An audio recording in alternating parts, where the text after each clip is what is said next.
Well, my name's Elizabeth Laird, and my new book is called Dindy and the Elephant. And it's about two English children, Dindy and her brother Pog, don't ask me why I chose those names, who live in India. But the year is 1947, and the end of the British Raj in India is just about to happen. The children know that they're going to have to leave and go back to England. But they've spent their whole life in a bungalow in the middle of a tea garden, which is a very beautiful place.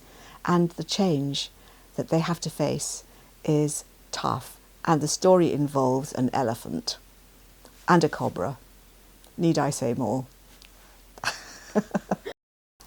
I've always been fascinated by tea gardens in India because my great-great-grandfather had one.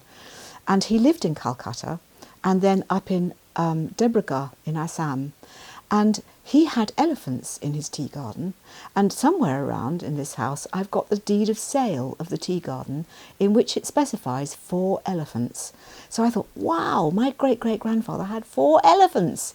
So that had always fascinated me. I went to India a long time ago, 41 years ago, and I was on a plane. I was working in India for a while. I was on a plane and I got very airsick. And I threw up into the bag, the way you have to on a plane. And the man in the next seat was incredibly nice to me. And so I married him. So I have a lot to thank India for. And this is the first time I've written anything about India, but I feel a really special bond with India. You don't write a character. The character just comes to you. And it's kind of like somebody coming out of the shadows and getting into your head and saying, hi, it's me. And then you just kind of live with them for a while.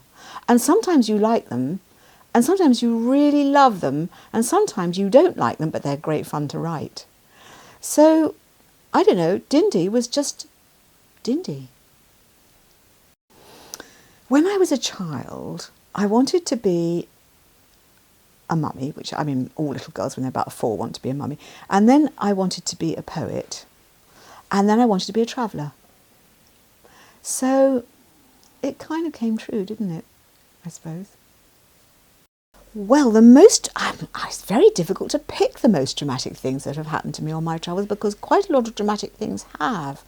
Apart from the snake bite, which did nearly kill me, I was shot at a couple of times by bandits in Ethiopia.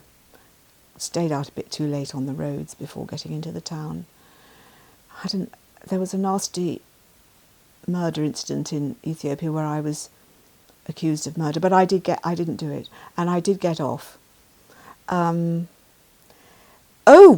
was some quite exciting things in Lebanon during the Civil War when we found ourselves with the baby in the back of the car, when a battle was just about to start, and we had to go screaming through the city incredibly fast before the fighting. The snipers were already on the rooftops before we got out, but we did.